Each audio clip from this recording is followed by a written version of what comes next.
Olá, bem-vindo você, videocast do Colégio Deon, chegando até a sua casa mais uma vez, nas redes sociais. Hoje nós vamos falar sobre um tema muito importante que preocupa muito as famílias e também os adolescentes. Ser aprovado no vestibular. Muita gente sonha com o vestibular como a oportunidade de ter carreira. E hoje nós trazemos como convidado aqui o Pedro Linhares, que foi aluno do Colégio Deon e que é um menino de sucesso, estávamos conversando antes aqui, 16 aprovações de universidades diferentes, tanto em vestibular como nota do Enem. E o mais importante é mostrar que quando a gente tem determinação, a gente alcança os nossos resultados. Pedro, muito obrigado pelo tempo que você tem conosco aqui hoje. Bem-vindo ao nosso programa. Obrigado pela oportunidade. Acho que vou tentar fazer o que eu já consegui fazer no colégio, que era falar um pouco com as pessoas, né? Eu tive a oportunidade de falar com o terceirão. E assim, eu espero que seja um bate-papo bem formal. Bem formal. Que legal. Ô Pedro, você sempre estudou conosco no colégio, desde pequenininho? Não, na verdade, no primeiro ano eu comecei no colégio, aí depois eu tive que sair, tive alguns problemas com mudança e tal, e eu voltei no sexto ano. Sexto ano. Ali acho que foi um baque, né? Porque eu estava acostumado do segundo ao quinto ano, né? Com uma rotina totalmente diferente, aí eu chego no Deon, aquele baque, assim, né? Como é que é a rotina do Deon, assim, aquele medo. Mas, sim, foi bem tranquilo. Acho que a partir do sexto ano eu já me habituei, né? Os professores conseguiram me incluir bem. E com o tempo eu fui pegando aquela rotina do Deon, né? Daí o fundamental, eu sempre falo, o fundamental acho que na pirâmide educacional ele é uma base importante, porque é o que vai levar a gente para o ensino médio, e o ensino médio que vai levar a gente para o ensino superior, né? Pensando numa pirâmide. E acho que foi o melhor momento, assim, que eu tive. Tu falou uma palavra muito forte aí, que a gente diz sempre isso para os alunos, né? Tu falou duas vezes a mesma palavra, rotina. Na tua vida, para ter sucesso em todos esses processos aqui dos quais tu participou, Enem, vestibular, a rotina de estudar foi importante? Como é que era a tua rotina, Pedro? Foi. Então, a minha rotina é que, assim, eu nunca consegui formular uma rotina exata, assim, segunda vou estudar isso aqui, terça vou estudar isso aqui, quarta... Não, sabe, eu acho que a rotina, ela tem que ser por demanda. A gente tem que entender o que a gente precisa estudar, né? Porque, por exemplo, eu falo muito isso com meus amigos, eu falava na época do terceirão, para que eu vou me aprofundar mais em algo que eu já estou acertando? Então, eu ia montando a minha rotina por semana, visando principalmente aquilo que eu estava errando. Porque se as minhas notas não estavam boas em exatas, o problema estava em exatas. Então, vamos organizar o calendário, vamos botar aqui, vamos estudar matemática na segunda, vamos estudar física na terça, porque eu acho que o principal é isso. Eu acho que o vestibular, ele é uma espécie de minimização de risco. Tu tem que ir minimizando os riscos para chegar no dia e tu conseguir estar bem para a prova. Então, se a gente fica focando muito, por exemplo, na minha área, eu sou muito bom em história, humanas, só que se eu focasse só nisso para o vestibular, as outras áreas iam ficar precárias. Eu já tinha, acho que, uma base muito boa. Eu sempre tive professores que me incentivaram muito a gostar de história. Acho que esse amor já vem desde o oitavo ano. A partir do oitavo ano, com o professor David, eu já comecei a ter todo aquele contato com história, com pré-história e tal. E aí eu começou a brilhar o olho. E aí, no primeiro que veio a decisão, né? Mas acho que é isso. Acho que a rotina, na verdade, ela tem que ser formulada a partir da demanda. Não dá pra gente formular uma rotina sem entender qual é a nossa demanda. Que legal isso, pensar que a rotina ela não precisa ser uma coisa engessada. Por exemplo, faço um plano de estudo e tenho que seguir aquele plano como se fosse quase que uma obrigação, né? Essa lógica de estudar por demanda é muito importante, né? E essa percepção, né, Pedro, de, poxa, se eu já sou bom em história, se eu já sou bom nas humanas, e se a minha dificuldade está nas exatas, e tu, para vencer essa dificuldade, tu estudava mais essas áreas que tu não tinha muita habilidade, fazia aula particular, cursos paralelos, como é que foi? Na verdade, assim, eu sempre procurei, nas matérias que eu não entendia, porque às vezes, assim, eu acho que não é só não entender, às vezes é dificuldade. Porque, entendi hoje na aula, amanhã já não entendo, às vezes tem uma dificuldade. Então, eu sempre procurava também entender como o vestibular ia cobrar. Porque, assim, tu vai pegar hoje uma prova do Enem, a prova do Enem ela é uma prova com uma matemática simples, uma matemática mais básica. Eu mesmo, sendo ruim em matemática, acertei 35 das 45 em matemática. Mas aí tu pega a prova das federais, por exemplo, é completamente diferente. Então, sempre é preparo, eu acho. Então, eu consegui entender a prova para depois saber o que eu ia estudar. Mas, assim, Aulas particulares. Eu acho que é muito importante também, na época do vestibular, as amizades, porque eu tive um amigo, que eu vou citar ele aqui hoje. Ele foi o aluno, inclusive, que tirou o prêmio de melhor média do terceirão, que é o Mérito BART. acadêmico. O Mérito BART. acadêmico. E assim, o BART era sensacional. A gente entrava em cal, às vezes na época do vestibular, ele botava ali e a gente começava a resolver questão de matemática, ele me explicava. Ele falava, não, mas você não entendeu? Calma. E olha que eu demorava para entender, né? Eu não... Sempre com matemática eu tive dificuldade. E eu ajudava ele com humanas. E aí teve essa troca mútua. E a gente também estudava muito a metodologia, né? Que a metodologia está em tudo, mas principalmente no vestibular, porque é muito comum a gente ver, às vezes, alguns alunos que são muito bons não conseguirem tão bem em um determinado vestibular e bem em outro. Porque a metodologia do vestibular, ela cobra de uma forma diferente. 3 palavras importantíssimas aqui. Eu vou explorando aí a tua experiência. Primeiro, é muito importante o aluno fazer diferentes vestibulares porque são estratégias diferentes. A gente sempre diz isso. O DESC cobra de um jeito, o UFSC cobra de outro, a CAF cobra de outro, a Unisul cobra de outro. Então, quando que tu começou a fazer vestibular? Já no primeiro ano? Não. Na verdade, assim, no primeiro ano eu estava muito naquela ainda entrando no ensino médio, daí assim, eu dei um tempo, mas no segundo eu já comecei. No segundo eu fiz os 2 vestibulares que eram os principais para mim, que é o Enem e a URGS. E aí já no terceirão já me aprofundei mais. Aí eu fiz o FPR, URGS, UFSC, Enem. Acho que não sei se eu cheguei a fazer mais alguma prova presencial. Acho que se não me falha a memória é isso, mas eu vou lembrando. Mas aí foi principalmente no segundo. E foi a partir do segundo que eu comecei já a criar isso, né? Porque teve um projeto muito importante, né? Que é o Projeto Cientistas, que tem no segundo. E aí logo depois do projeto eu falei, tá, agora foi o projeto, qual vai ser o meu foco? Porque eu cito muito o projeto, porque na verdade o projeto foi, acho que um divisor de águas para eu conseguir escolher minha profissão. Porque, por mais que pense, projeto de empreendedorismo, mas você está escolhendo a área de ser professor, mas quando eu estava no projeto, eu tive muita chance de conversar com a turma. Que é uma coisa que a gente tem que muito lidar com pessoas nesse projeto. Eu sempre falo, é uma simulação mais real de uma empresa é impossível. E aí, quando eu estava conversando com a turma, eu até contei isso para eles no final do ano, no último dia de aula, quando eu estava conversando do segundo ano, quando eu estava conversando com a turma, assim, desenrolando ali, explicando como a gente ia tratar do projeto, ou até quando eu dava aula particular de história para algumas pessoas, como eu falei, ali eu senti, não, eu acho que essa área é uma área que eu quero seguir. E assim, foi muito importante, né? Eu acho que principalmente quando tu tem, já no ensino médio, algumas formas de, sem tu perceber, e te moldando para o futuro profissional é muito bom. Porque eu acho que uma das piores sensações que tu pode ter é tu chegar no terceirão e tu ainda não ter certeza. Né? Porque, assim, claro, todo mundo tem dúvida. Mas tu chegar no terceirão e ainda não saber nem, assim, a área, sabe? Às vezes tu não ter tido aquele contato já com o profissional é um pouco agonizante. Claro, hoje se tem algum amigo meu que tem essa dificuldade, eu falo, não, calma, tu ainda tem um ano, espera, descobre mais o que tu ainda gosta. Mas quando tu já consegue ter essa base no ensino médio, eu acho muito importante. E é muito importante também essa troca com os amigos, né? Como um amigo ajudou a estudar matemática, tu ajudou a estudar humanas, e nessa troca, inclusive, tu foi definindo a tua profissão, a tua vida. Bom, realmente eu não quero nada com exatas, talvez não quisesse nada com saúde, até porque a tua área é mais humanas, né? Tu foi para a história, e que ainda pode trocar, né? Então, esse convívio com os amigos foi te ajudando a definir para onde tu querias ir. Eu tenho uma teoria que eu usava muito no meu terceirão e eu também conversei muito com o pessoal sobre isso. Eu acho que as pessoas que a gente anda, elas definem um pouco a vibe que a gente vai seguir, né? Porque no meu terceirão, não recomendo isso pro pessoal que está no terceirão, claro, o terceirão é um ano sensacional, a gente tem que aproveitar. Mas no meu terceirão, eu acho que eu poderia até ter aproveitado mais as festas, mas não, eu andei com pessoas que estavam focando no vestibular. A gente conversava muito sobre vestibular. Chegava dos professores e falava, não aguento mais falar de URGS, assim, brincando, porque realmente a gente falava muito.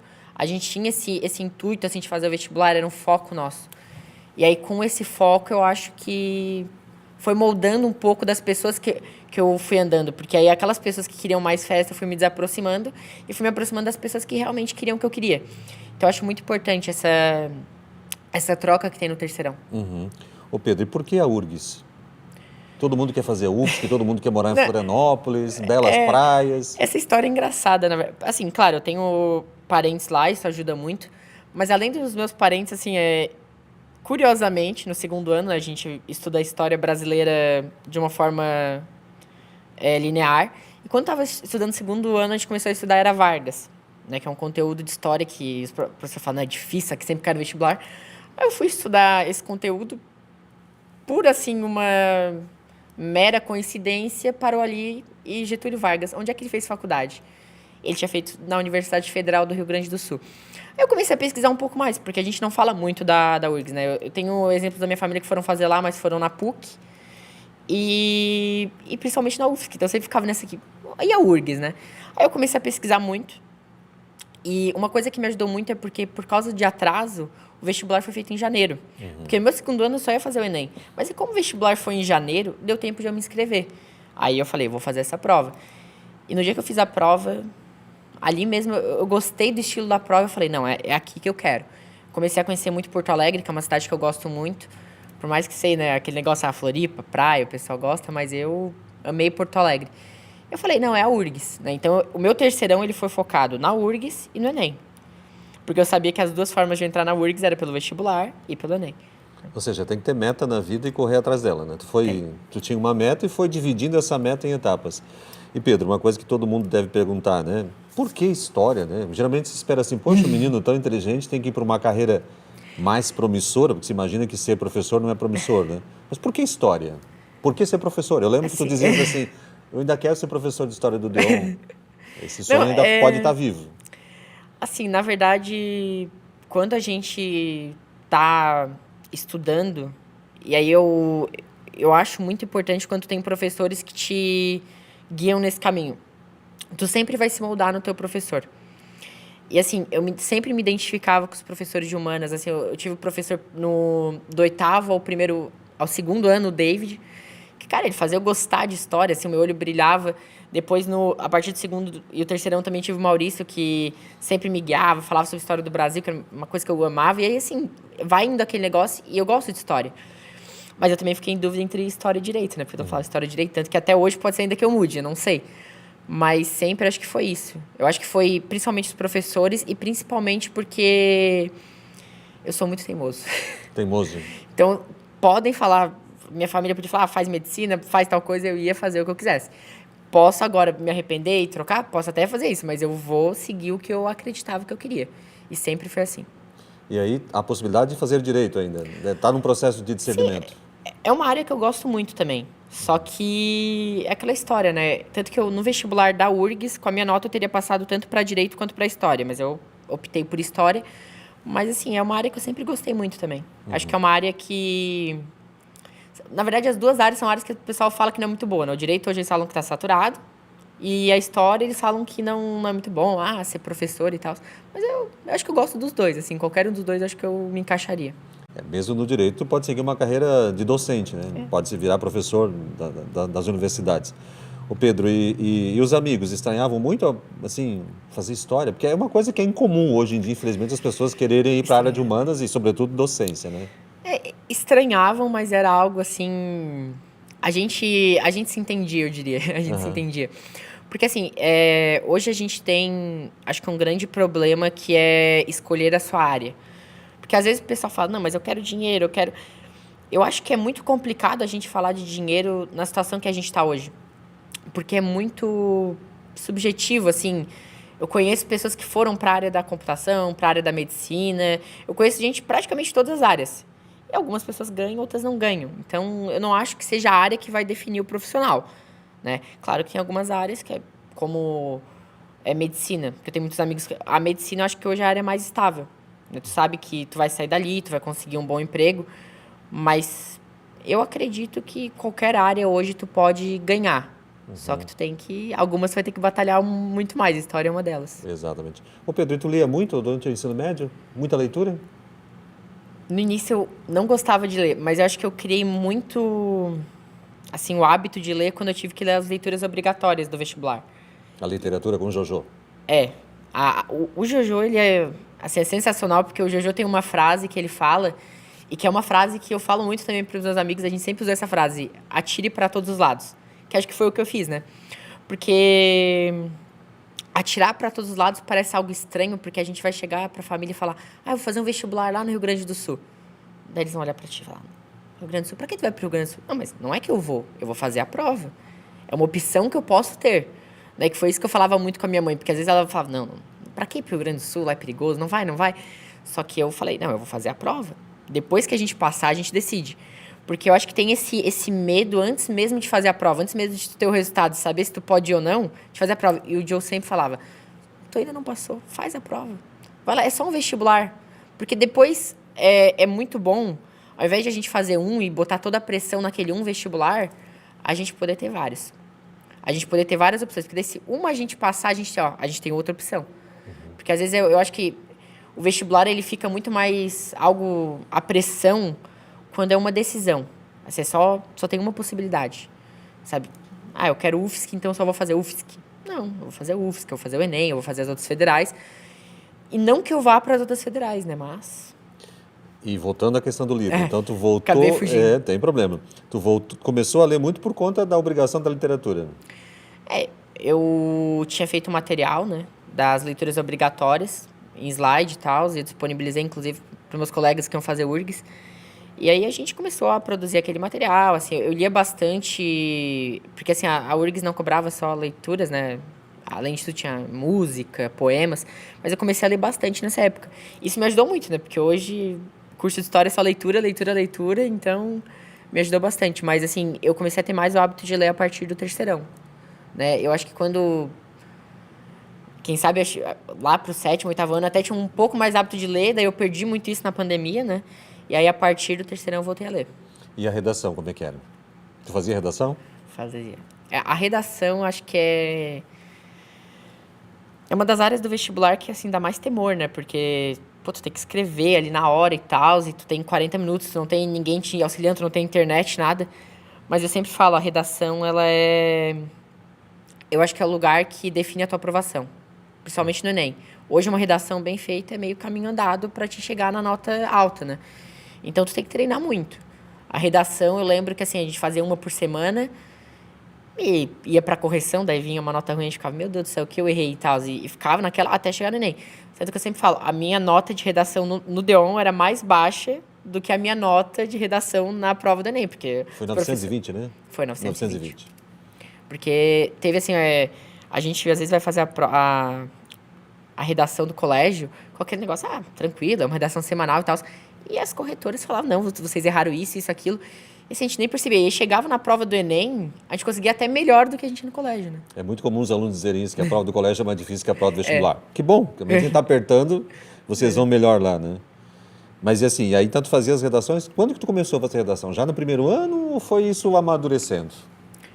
Eu comecei no primeiro ano, né? Até porque o colégio, ele cobra como prova, mas... Eu acho que, assim, quando eu realmente peguei, assim, falei, vou estudar a redação, vou tentar... Foi no final do segundo ano também. Porque, assim, a gente às vezes erra algumas coisas em redação. Às vezes a gente tem o dom da escrita e vai mal. Eu pego o exemplo do meu tio, a primeira redação dele, a Kellen sempre me conta, foi uma nota baixa e depois ele tirou 1000 no Enem.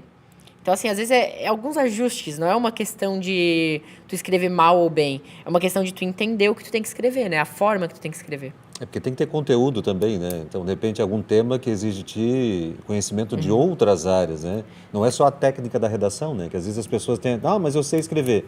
Mas tem o conteúdo, tem o intertexto, tudo isso que precisa ser visto, né? Para você que está acompanhando a gente, uma coisa muito legal que o Pedro tem demonstrado aqui na entrevista, gente, é o seguinte, o aluno não tem que entrar no ensino médio já sabendo o que tem que fazer. Ele vai descobrindo, né? E claro, como o Pedro disse no começo, entra na primeira série do médio, ainda está naquele deslumbre do médio, né?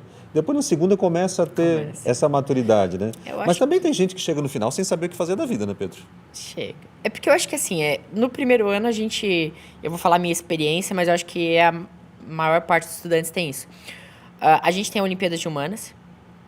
Eu sempre acho engraçado porque a gente tinha que fazer Assim, a gente tinha que entender um problema da cidade, levar esse problema para a Olimpíada para a gente debater e, quem sabe, esse problema ser apresentado na Câmara.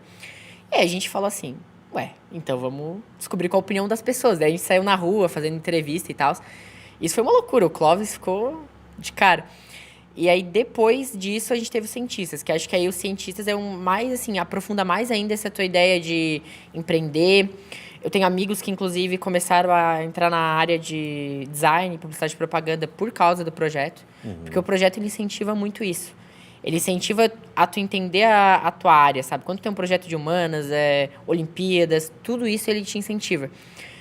E aí eu acho que automaticamente tu vai chegando no final do ensino médio já um pouco assim com a semente, eu diria. Assim, já sabe o que tu vai querer lá na frente, sabe? Ou pelo menos tu entende tua área. Porque no meu terceirão, assim, tinha gente em dúvida, mas todo mundo já sabia a área que ia seguir. Ah, eu sou mais de humanas. Então a pessoa, ela entende a área, ela não chega dali, digamos que, sem nem saber nada.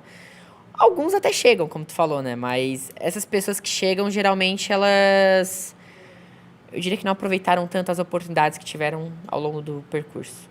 Ô Pedro, quando a gente diz assim, um ex-aluno nosso passou em 16 universidades pelo vestibular Enem, tem gente que pergunta, nossa, esse rapaz não tinha vida social, né? De sorte só estudava. Não é essa a realidade, né? Na verdade, assim, eu acho que a questão da vida social é muito pessoal, né? Eu tava dando o exemplo do Bart. A vida social dele é assim, ele amava jogar, amava conversar com os amigos e tal, de vez em quando sair. Então, tipo, cada um tem a sua forma. Tem gente que tem que sair em festa todo sábado, domingo, né? Tem aí o Halloween do terceirão, enfim. Mas eu não, eu era uma pessoa que eu gostava assim de sair, vamos ali, vamos no restaurante, mais sossegado. Então, pra mim, acho que o sair nunca foi um problema, porque, claro, se tu sai pra uma festa no sábado, domingo tu vai chegar tarde, tu vai... Claro que tu já vai perder o final de semana inteiro, mas pra mim nunca foi assim. Eu acho que o mais importante de tudo era eu chegar no final do dia e sentir, foi produtivo. Eu consegui chegar lá, eu saí com meus amigos, eu consegui revisar o que eu precisava e tá tudo certo. Mas eu nunca deixei a minha vida social... É isso aí, isso é muito importante. Aquilo que a Kátia sempre diz, né? Equilíbrio. Equilíbrio. Tem que ter hora de sono, alimentação, estudar, mas também tem que ter lazer, porque senão a gente pira, né? O Pedro, tu falou da família, agora fiquei aqui pensando. Qual foi o papel da tua família nesses processos todos de decisão e de acompanhamento? Porque, queira ou não, tu ainda está na possibilidade de trocar de curso. Sim, eu acho que a família nesse... Eu vou primeiro dar o meu... Né, a tua experiência? A minha experiência, mas depois eu vou falar o que eu acho que a família deveria fazer. Não que eu seja um psicólogo, nada, mas é o que eu acho, né? A minha família, ela foi muito crucial porque, assim, no início teve aquele negócio, história, mas depois eles apoiaram e foi bem natural. A minha mãe, assim, ela é uma pessoa que ela sempre faz assim, desde que tu seja feliz, tá ótimo. Então, a minha mãe é uma pessoa super tranquila com relação a isso. Ela até falava, não, mas assim, vê bem se é a área que tu quer e tal, mas ela nunca me proibiu. Tanto que essa ideia de morar para Porto Alegre, se fosse outro pai, já não deixaria. Ela, com o tempo, assim, foi bem mais calma e deixou.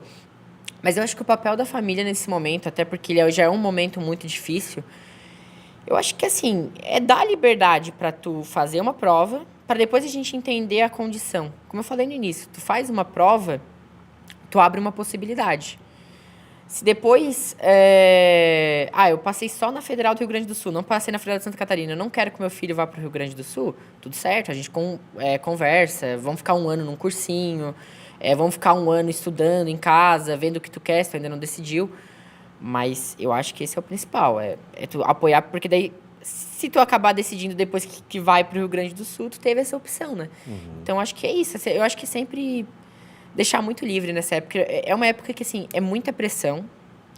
E tem, eu acho que um problema que hoje praticamente todo adolescente tem, que é a ansiedade, né? Então, tu fica mais ansioso ainda se ficar te botando, não faz tal vestibular, a pessoa vai ficar mais ansiosa. Então, acho que é principalmente isso. E tu falou ao longo do programa com muito carinho dos professores. Eu queria que tu falasse sobre isso, assim, que papel teve, quais deles foram mais importantes para ti? Tu já falou do David, falou do Jojo, teve mais alguém que marcou essa história aí? Eu não quero dizer todos aqui para você. Não, claro que não, por isso que eu te perguntei, os mais praticamente importantes. Todos, assim, se não todos. É porque, na verdade, a gente vive no colégio quase que uma segunda casa, se às vezes não primeira, né? Porque quando a gente teve aí o novo ensino médio, a gente ainda teve mais um turno e a gente também faz simulado aqui, prova aqui, a gente fica muito tempo no colégio. Então, a gente acaba criando realmente uma sensação de família. A gente começa o primeiro ano meio assim, conhecendo os professores, e no terceiro ano a gente tá chorando abraçado com eles, sabe? porque eles são muito importantes. Então, assim, cada professor teve seu papel. A Kelly é uma professora, já que eu tenho que citar alguns professores, Isso. a Kelly é uma professora muito querida. Ela me ajudou, assim, a trabalhar não só a gramática, a redação, mas também me ajudou muito a trabalhar o meu psicológico, como é que eu ia chegar no dia da prova. Porque ela sempre fala, não pode ficar ansioso no dia da prova. E sempre eram umas conversas que a Kelly tinha na sala com todo mundo, assim, de como é o preparo que a gente tem que estar no dia da prova, falando sobre como faz a prova do Enem. Então, acho que principalmente isso, assim, teve o Maurício, como eu falei, ele foi o professor de história que me incentivou muito, porque eu acho que tu olha para a área de história e tu já pensa exatamente isso, tu fala, pô, história, mas quando tu vê um professor como o Maurício, como o David, acho que te motiva a fazer história. Eu acho que é isso, assim, eu queria citar todos, mas eu acho que o tempo não nos permite, mas todos tiveram um papel muito importante. Que bom, Pedro. E é muito legal a gente poder levar isso para você que nos assiste, sobretudo você que é pai de aluno do terceirão do ensino médio, que fica nessa dúvida, poxa, meu filho está nesse momento de decisão da vida. É bem isso, gente. O Pedro deu dicas valiosas aqui. Família tem que estar presente e permitir com que o aluno faça as provas. Primeiro vamos fazer as provas, um momento por vez. Depois, se passar ou não, aí é uma decisão, se vai realizar aquela faculdade naquela cidade ou não. Porque se a gente começa a cercear a liberdade muito cedo, e aí é meio que indicando muito caminho. Eu sei que como pai e mãe a gente fica muito nessa assim, querer dizer para o filho qual é o melhor caminho. Mas a gente não pode esquecer que os filhos são outras pessoas, que têm o seu destino, a sua história. Muito provavelmente nós também fizemos uma carreira diferente daquela que os nossos pais sonharam, e isso é o processo normal. Então, a gente quer aproveitar aqui essa entrevista que foi feita com o Pedro, que é um dos meninos que mais fez sucesso para a gente na história do colégio, e exatamente para mostrar assim, né? Às vezes se falar o Deon só se preocupa com medicina, não, está aqui alguém que foi para uma outra área, que às vezes socialmente não é muito valorizada, né? Que é a docência, o ensino de história, mas para nós é importante, realização de sonhos. Pedro, a gente te agradece muito por ter feito parte da história do colégio e fará sempre, né? Está aí vestido com a nossa camiseta, né? Significa que a gente tem assim, uma relação duradoura e a gente deseja muito sucesso para ti. Obrigado por esse tempo que tu veio aqui contar para a gente como é que foi a tua história e desejamos que tu possa discernir sempre o melhor para o teu caminho. E compartilhe com as pessoas essa história bonita assim, de ser um jovem normal e tomar decisões. Parabéns à tua família também por ter apoiado nesse processo. Então, muito obrigado, né? Nós convidamos você também a compartilhar, nós vamos estar aqui na UniTV sempre falando sobre temas importantes. Hoje a gente teve a ideia de trazer o Pedro, para mostrar a você que a gente deve correr atrás dos nossos sonhos. Você que é aluno do terceirão, que é aluno de outras escolas também, se quiser conhecer o nosso projeto de terceirão, de ensino médio, de pré-vestibular, faça uma visita. Nós entendemos que é preciso realizar os sonhos. Muito obrigado pela sua audiência e até a próxima semana. Pedro, muito obrigado.